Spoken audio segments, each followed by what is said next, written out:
As the popular 16-bit era was concluding, everyone was head over heels with bits and who had more of it. But the fact is that kids during those days had no idea what that even meant. 18-bit, 16-bit, 64-bit, 132-bit, it was getting a little out of hand, until finally developers decided to ditch that gimmick and be a bit more straightforward with what exactly was being delivered as far as performance. I think the Sony PlayStation was the beginning of that era. The disc-based consoles was a whole new beast in itself. The PlayStation, as stated previously, the Sega Saturn, but then there was one that preceded all of them, the 3DO, or the 3DO Interactive Multiplayer as it's officially known as. Now, even though it wasn't as popular in the US, it was popular in Japan, so much so that it spawned a potential successor that didn't quite make it to shelves. And so in today's video, we discuss the unreleased 3DO Panasonic M2. Evil Pixel. The story of this unreleased console begins with Electronic Arts founder Trip Hawkins, who founded EA in 1982 after working at Apple Computer. Trip was always interested in creating and expanding the video game industry. When he started EA in 1982, he garnered an enormous amount of success, and granted, he did change the industry to include projects headed by multiple organizations. His biggest success was signing John Madden as a spokesman for his company's football games, which inevitably got named Madden NFL. Trip eventually left EA, though remaining as a board member, and formed 3DO. With all of the connects that Trip had made during his EA ventures, he managed to convince several big-name execs to invest in his company. Trip's intentions were simple. With all the time he had spent around video game development, he wanted to create one that would conquer all of the current competition and revolutionize gaming at the same time. The only issue is that his own resources from 3DO were very limited. Now, Tripp's idea was to license out his company 3DO's hardware to other companies for royalties. So to keep it simple, he wanted to sell other companies their blueprint to make the console for a percentage. Trip had primarily two companies in mind for this pitch: the largest electronic consumer company at the time, Panasonic, and Sony. Now, in addition to this, Trip was also in talks with Sega as well, and it was during this time that he found out about Sony's new ventures in the gaming industry with their upcoming PlayStation console, so obviously Sony declined. Now, it was once stated by then Sega CEO that Trip was in talks with Sega to license its hardware, but due to high cost of production, they passed on the idea. So with Sony and Sega out, that left him with Panasonic. Panasonic decided to take the risk and bought a license from 3DO. The 3DO was released in 1993 for a whopping $700 US, which with inflation would translate to about $1,200 today. Now, the reason for its high price was supposedly to make up for lost expenses of production. Now, later on, popular Japanese electronic company Sanyo and South Korean company Gold Star, which later became LG, also signed on with 3DO and decided to buy licenses and produce their own 3DO consoles. Which is why many people saw different versions of the 3DO. I mean, seriously, there's a ton of versions of 3DO. If I can count off the top of my head, I want to say there's like 12, some of which were only available in their own prospective countries. The rarest and most expensive being the South Korean exclusive named Alive, which could fetch upwards of $3,000. Another interesting fact is that Trip Hawkins was apparently also in talks with Samsung, Toshiba, and AT&T to produce 3DO consoles. AT&T was very interested and even made a prototype console that was only seen at the CES convention of 1994, but obviously the console never came to fruition. Samsung also made a prototype console, but it's not clear if they were ever showed off to the public, even though photos of the console do exist. Now, ultimately, the 3DO was an overall failure, even though the games did look a bit decent I guess for the time, it was just too expensive and manufacturers only made a limited amount, so on release most stores only carried about 2 units per store. Though in Japan, it was considered somewhat of a success on release, even though most devs utilized the console to host pornographic content.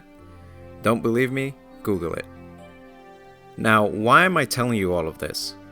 Well, all of this information is related to the unreleased successor to the 3DO, dubbed the 3DO2, or the M2.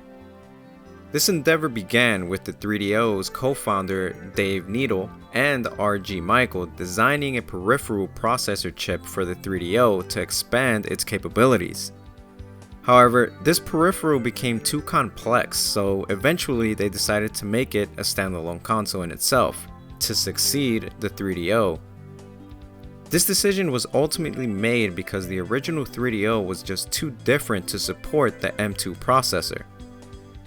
Now initially, even though the 3DO was not as successful as they'd hoped, Panasonic and Gold Star were interested in investing into the new console. Well, that was all tough luck to Gold Star, as 3DO and Panasonic came to a deal and ended up selling all the exclusive rights to the new console to Panasonic. Now according to 3DO spokesperson, the Panasonic M2 was capable of generating 1 million polygons per second.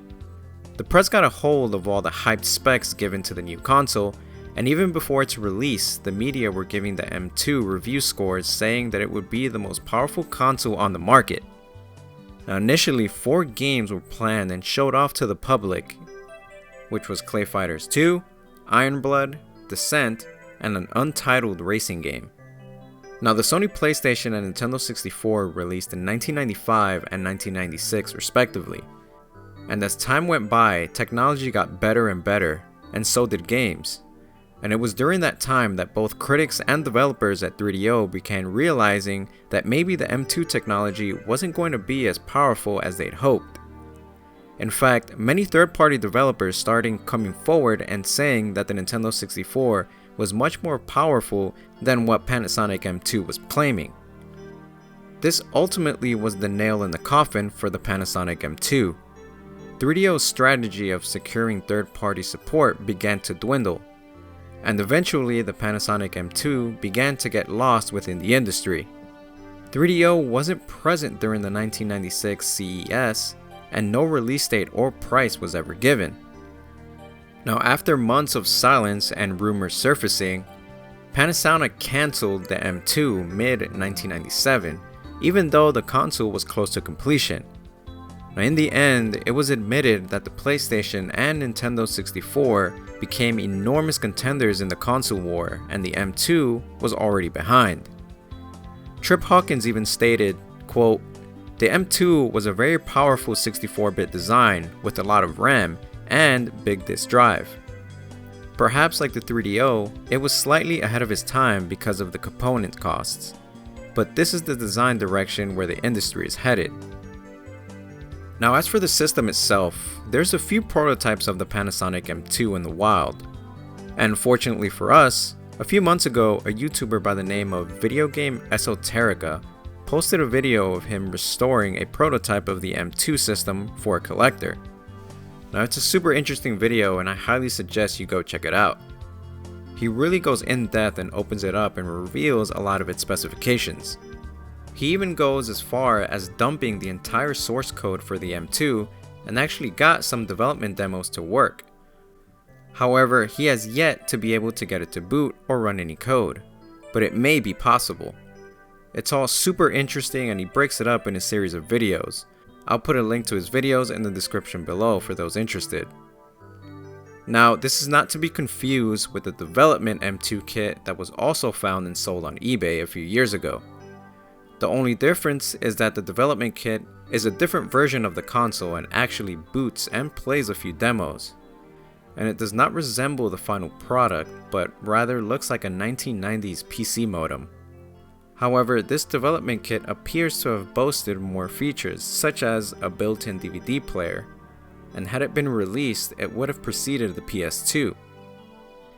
Now with all that said, the Panasonic M2 wasn't a complete waste, as the M2 hardware was used for industrial simulations at the time, and certain arcade cabinets used the M2 technology for their games. The M2 technology is actually still in use today in things such as ATM machines as well as coffee vending machines in Japan. And if anyone is curious, 3DO did have a few reputable IPs. However, in 2003, 3DO filed for Chapter 11 bankruptcy and eventually sold off their IPs to other big-name devs such as Microsoft, Ubisoft, and Take-Two. Now, with all the technological advances we have today, and with interested and talented collectors such as the gentleman behind the Video Game Esoterica channel, I'm sure someday soon the M2 prototypes that are being displayed will probably be able to run a few games and possibly uncover other things that have been unknown. But until then, we'll all have to wait and see. Thank you guys for watching. Check out some of our other videos if you'd like. And don't forget to follow us on social medias. Feel free to join our Discord if you'd like to talk about unreleased games or give us any suggestions for any future videos, or for any notifications to see when we're streaming on Twitch. And I'll catch you all next time.